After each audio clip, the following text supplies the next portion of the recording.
Calcul de probabilité à partir d'un diagramme en arbre. Le diagramme en arbre s'avère très efficace lors de la répétition d'actions ou lorsqu'on nous présente un problème avec des probabilités conditionnelles. Voyons avec un exemple comment fonctionne la représentation par un arbre et comment on peut calculer des probabilités à partir d'un diagramme en arbre. Supposons que 3% d'une population est affectée par une maladie. Un test de dépistage de la dite maladie est alors développé et on fait une analyse de l'efficacité de ce test de dépistage. On remarque alors que si une personne a la maladie, le test est positif dans 95% des cas. Si une personne n'a pas la maladie, le test est négatif dans 99% des cas. On a affaire à un problème où on nous présente justement des probabilités conditionnelles dans l'énoncé.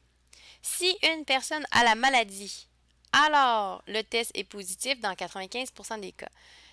Il faut voir une succession d'événements dans notre tête. Donc, en premier lieu, la personne a la maladie. Ensuite, elle est testée positivement. Si une personne n'a pas la maladie, donc ça, c'est le premier événement. Ensuite, le test est négatif dans 99% des cas. Donc, ça serait une autre probabilité conditionnelle. Et on a une dernière probabilité qui nous permettra de regarder notre arbre, de construire. Donc, d'avoir la maladie, tout simplement, c'est 3% d'une population. Pour construire notre arbre, on va y aller avec nos symboles d'événements, donc nos lettres, ça sera plus facile. Donc, on va se nommer M, être affecté par une maladie, donc notre premier événement. Et ça sera la première branche. Donc, notre première étape de notre arbre, donc ça sera d'aller vers M. Et la probabilité d'avoir une maladie, si c'est 3% de la population qui est affectée, sort donc de 0,03. Par la suite, on va aller placer notre probabilité conditionnelle. Par contre, il faut se définir l'événement T à être testé positivement. Notre énoncé nous dit si une personne a la maladie, le test est positif 95% des cas. Donc ça, il faut prendre le chemin avoir la maladie, donc le chemin vers M, pour ajouter une branche ensuite qui se dirige vers T, être testé positivement. Et sur cette branche-là, on va indiquer notre 95% et on va l'indiquer que ça correspond à la probabilité conditionnelle de T sachant M. Dans un diagramme en arbre, les probabilités inscrites sur les branches suivant le premier événement, ce sont toujours des probabilités conditionnelles parce qu'on a déjà eu la réalisation d'un premier événement auparavant.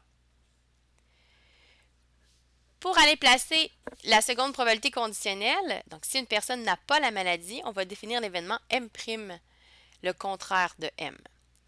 Et le test sera négatif. Dans 99% des cas, on va se définir l'événement T', le contraire de T, être testé négatif et donc T'. Et là, on va pouvoir se faire un autre chemin. Donc, au lieu de partir vers M, on va se partir vers M'. Et de M', on va faire un chemin se rendant vers T'. Et sur cette branche-là, on indiquera la probabilité conditionnelle T', sachant M', qui correspond à 99%. Nous pouvons maintenant compléter notre diagramme en arbre par déduction. Comme la somme des probabilités donne toujours 1, donc dans la population, soit qu'on a la maladie ou qu'on ne l'a pas, donc si c'est 3% de la population qui a la maladie, il reste donc 97% de chance de ne pas avoir la maladie. Ça se représenterait P d'M'. Je fais la même chose au niveau des événements suivants. Donc, suivant le M, suivant l'M', il se passe autre chose, donc le test. Donc, d'un côté, je peux être testé positivement T ou ne pas être testé positivement, donc être testé négatif T'. Donc, je mets ces possibilités-là à la suite de mon événement M et je les mets aussi à la suite de mon événement M'. Pour mettre les probabilités qui manquent, donc j'y vais toujours avec mon raisonnement, la somme de mes probabilités donne toujours 1.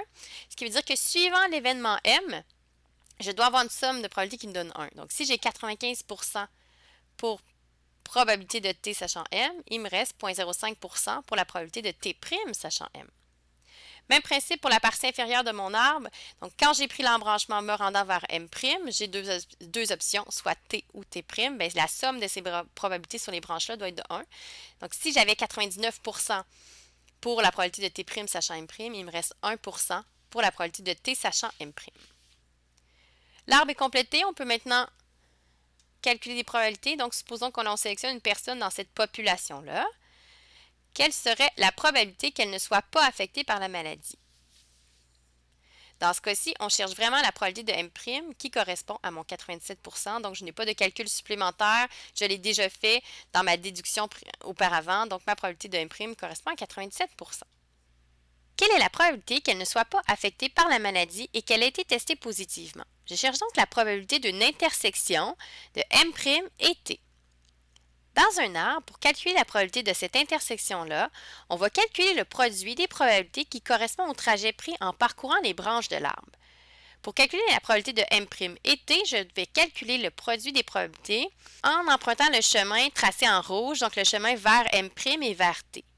Je vais donc faire 0,97 multiplié par 0,01 pour obtenir ma probabilité qui correspond à 0,0097.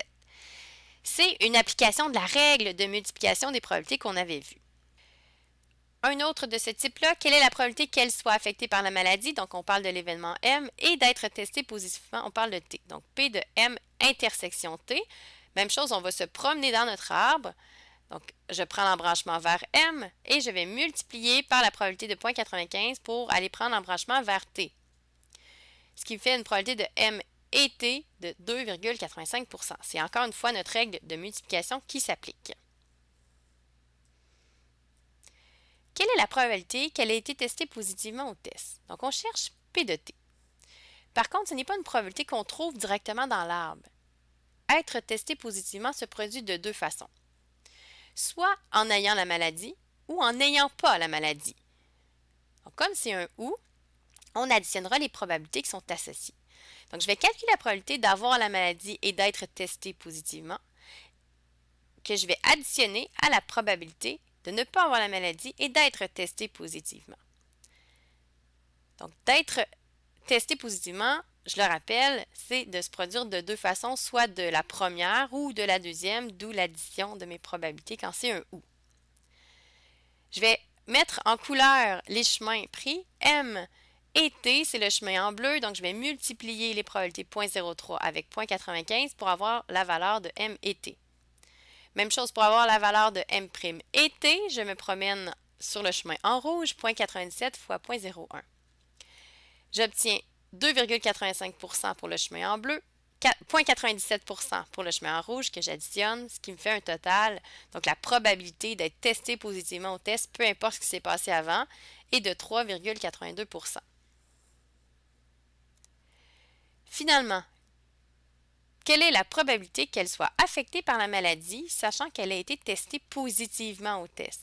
Donc ça, c'est encore un énoncé de probabilité conditionnelle, sachant qu'il y a eu un test positif, donc sachant T, et d'avoir la maladie, donc on cherche la probabilité de M sachant T.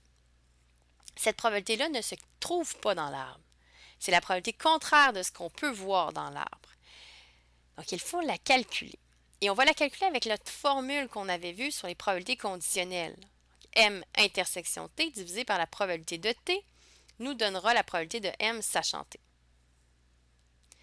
Ce qui veut dire qu'on va se servir de ce qu'on a calculé précédemment. Donc, la probabilité de M et T était de 2,85 %.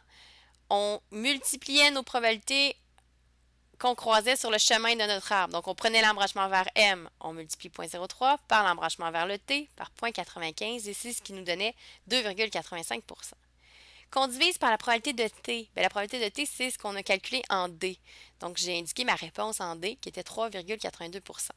Cette division de ces deux probabilités-là me donne une probabilité de 0,7460, donc 74,60 %. Ce qui veut dire que si je sais que j'ai été testé positif au test, les probabilités que j'ai la maladie, c'est de 74,60 %. C'est ce qu'on appelait la formule de Bayes. C'est le principe d'un diagramme en arbre inversé. Donc, chercher une probabilité conditionnelle qui ne se trouve pas dans l'arbre, qui est le contraire de ce qui se trouve dans l'arbre. Donc, pour le faire, j'utilise ma formule de probabilité conditionnelle et j'utilise les principes qu'on a vus dans l'arbre. Donc, tout ce qui est un ou s'obtient en additionnant les probabilités. Ce qui est un et s'obtient en multipliant des probabilités. Une fois qu'on a fait l'arbre au complet au début et qu'on connaît nos principes, ça devient un petit peu plus facile de calculer nos probabilités.